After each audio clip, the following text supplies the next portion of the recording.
2011 жылы күз мезгілі еді. Алматы қаласында студенттік кездерім. Қыркүйек айында жатақханаға келдім.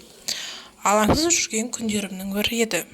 Ойда жоқта бірінші курс студентіне ессіз ғашық болдым. Күндердің күнінде оған деген өз сезімімді білдірдім. Оның да мендей көңілі болды. Бірақ мен сияқты жақсы көрмеді. Мен оны қатты жақсы көрдім.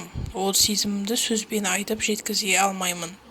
Арамызда көп әңгімелер болды. Мен оған өзімнің оны қатты жақсы көретінімді айтатынмын. Іс-әрекетіммен де дәлелдейтінмін. Ол үшін барлығына да дайын едім. Бірі өкініштісі, тағдырыма онымен бірге болу бұйырмапты.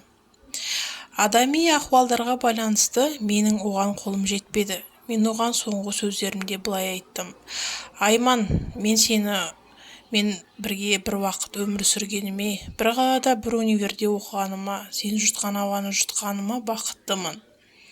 Мен осыған қанағат қылдым, деп оған бақыт тілеген халде одан үмітімді үздім. Достар, бір түсінгенім жүгірген жетпейді, бұйырған кетпейді екен. Бірақтан біреуді жақсы көрудің өзі ерекше бақыт екен. Оған деген сезімім әлі күнге дейін сөнген емес. Бірақ та амал қанша, ол мені еш назарына ілмеді қазір. Мен де бұл жағдайға үйреніп қалдым. Аймошыма бақыт тілеймін. Біреуді жақсы көреді, ол басқа біреуді жақсы көреді. Сөйтіп шын ғашық жандардың кейбіреулері өз сүйгеніне жете алмайды екен.